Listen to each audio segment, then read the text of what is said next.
And it's today morning, Bonacious, that you give my office this response. And it's quite disappointing because I need time to be able to look at the responses that your good office has been able to feedback. So the issue of timeline is important to note. Sorry for the timeline that changed. Sometimes because of the nature of work, you find that each and every day we are also out, and the answers have to be signed by myself. I undertake to do a little bit better as far as timelines are concerned. Allow me just to add voice there. I had to tell the clerk to walk to your offices at the ministry to get me that report. It's good you note that. That much I never knew. My first question will start like this, Bonacious. Have you ever been to this institution, the Mwiki Primary School? So, Honorable Chairperson, we are not denying the fact that a number of our schools in this country are actually overcrowded. Ever since the time we undertook free and compulsory education, it has its own very good benefits. But again, it came with challenges. The 100% transition that we are undertaking as a government and as a people of Kenya is a very good move, ensuring that our children move from one step to another. But it has posed various challenges, particularly on infrastructure development. In the responses that you've just shared, I want to start by asking, when did you realize that this school is congested? When did your office realize that this school is congested? Number two, through the chair, Article 64 of the education regulations clearly stipulate, and I'll go directly to Part E, which says that every institution of the basic education and training shall have provisions of the following. E, a standard classroom measuring 7 by 8 meters for 50 learners for primary and 45 for secondary. I want to concentrate on primary, Mr. Chair. And in your submission, I'm a student of mathematics, and in your response, you've feedbacked a total of 4,144 students and total classrooms of 17 plus 29, which gives a 46.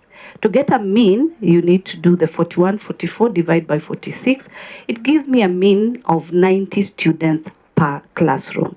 Further to that, I narrow to your number two, 17 classrooms hosting 1,544 for boys and the other for girls, which means we have 89 and 91 students respectively, still giving an average of 90 students per class, which is against the regulation of the Ministry of Education. So that's when I start with my first question. When did you realize that this school is congested or has been congested? Roisambu, the ratio in a classroom is actually 110, not even 90 as Mwiki. When I went to Olympic primary school, the situation, I must admit, is kind of not the one that is so admirable. But as we move on, that is why I've said, as a government, we are giving additional funds. If you look at the allocation of CDF in each and every constituency, and like before, they have now gone into a ratio of what number of schools are there, how many wards. Constituencies which used to get 130 million, Honorable Speaker, are now getting 200 million. And I think through this, because the CDF money goes into almost 90% into infrastructure development, we should be able to sort out this problem with the time.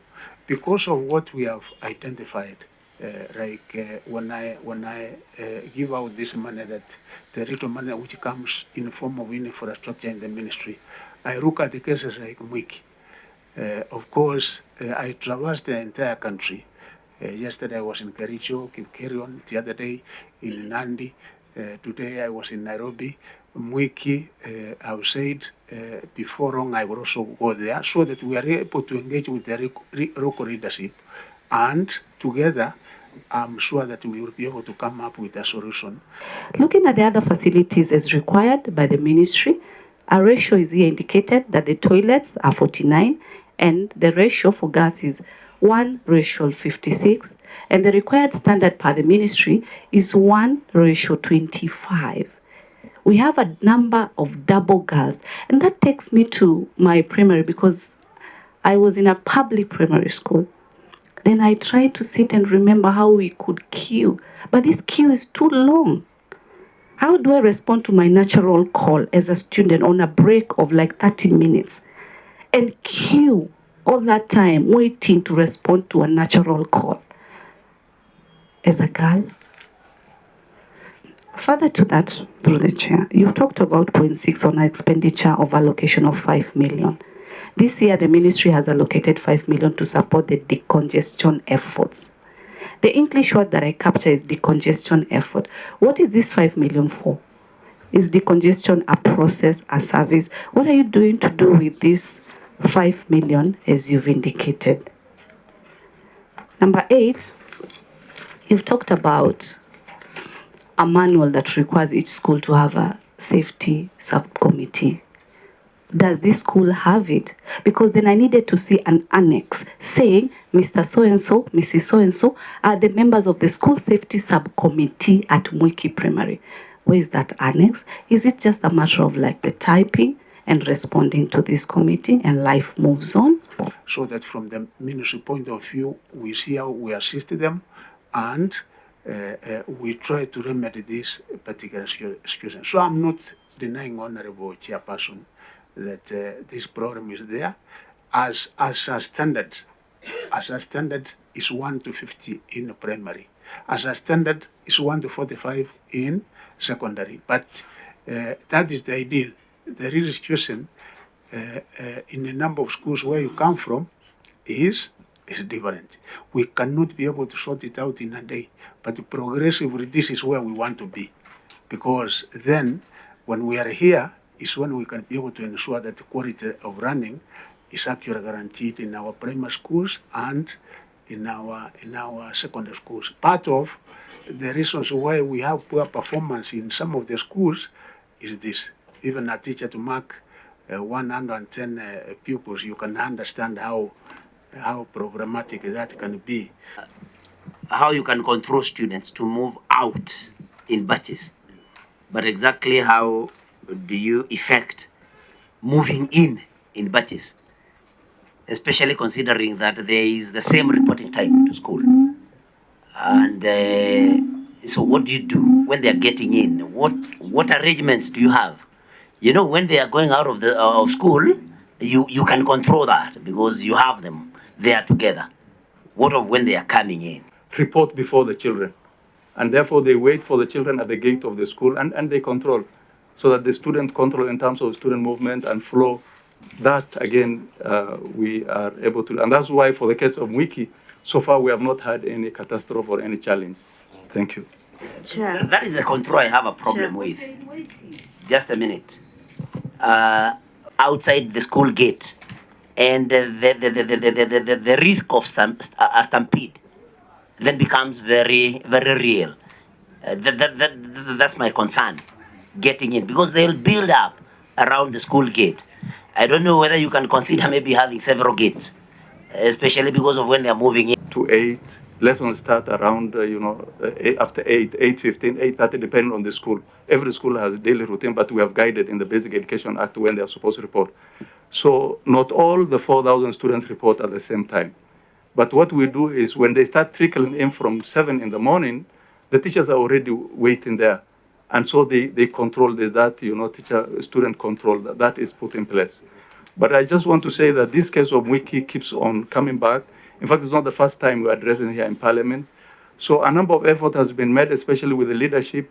There's even an adjacent land, which is around 9 acres, around the school. But that land falls in Kasarani, constituency. So, and the prices were a bit on the high end, 80 million, 100 million an acre, that kind of thing. So I think it's something we can put our heads together, and I'm sure the CS has told you, our annual allocation for infrastructure for the 24,000 public primary schools is just 140 million for the 24,000 public primary schools. And now if Mwiki gets 5 million, that's really an effort that the CS has made in allocating that amount of money. But for Mwiki, the biggest challenge is expansion. Where do we expand to? Especially the land issue is the main thing. And I think we need to put effort to ensure that we get an extra land. That if the officer on the ground is giving information that is contradicting the information the county senator has, then another officer of a higher rank was going to visit the county, and I thank the CS for so directing. So I was going to ask you, Senator Kavindu, that if you could be available, because I can see, I've not been there, but I can see the situation is dire from the way you are presenting it. Accompany the director. So, director, kindly, we will need a fresh report following your visit to this particular institution. Kindly furnish the committee secretariat with a new report on what you are going to find on the ground. And that takes me, Senator Seki, a minute. That has Senator Kavindu, Senator Mwaruma, has pointed out again the issue of NEMIS. That is that they still have not been captured on these NEMIS, the 5 that are not funded. Yet the director says it's the responsibility of the head teacher. That has raised a concern to me. Does the ministry have any power over teachers? Can you be able to take action against a teacher that does not cooperate, or you will still have to do it through the Teacher Service Commission? Because I think we have been having a problem there. That is why we have issues also, although it's not related to Senator Kavindu's statement, of teachers, head teachers, principals flouting fees guidelines by the ministry, because I believe the ministry has no teeth to bite where teachers are concerned. So I don't know whether you can also clarify on that, because this teacher has failed to capture these learners on NEMIS. The learners are missing out on a capitation because a teacher somewhere, or the head teacher, has failed to do their job. Is the ministry able to take